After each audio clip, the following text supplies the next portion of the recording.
My PhD research is just going into its third year. It's related to how we listen in early years settings.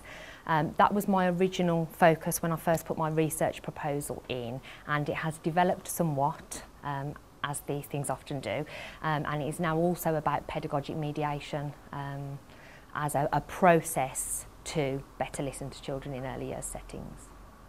For me, the partnership between CREC and the University of Wolverhampton has meant that I've never been alone with my PhD, and speaking to friends and previous colleagues, I felt that was the danger, if you like, approaching PhD.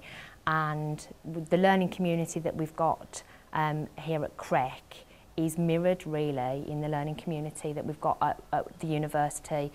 And they just complement one another. You've got early years expertise here at CREC, very, very accessible and very available all the time.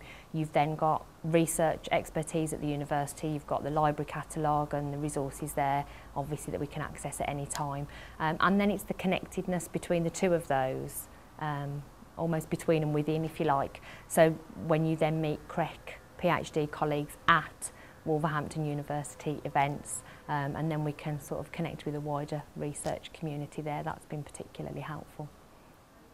Exciting moments in my research so far. To be honest, the pinnacle of it a little bit was I attended a conference, BC Era conference here in Birmingham a couple of years ago, and met up with some international early years colleagues who were working for the Childhood Association in Portugal.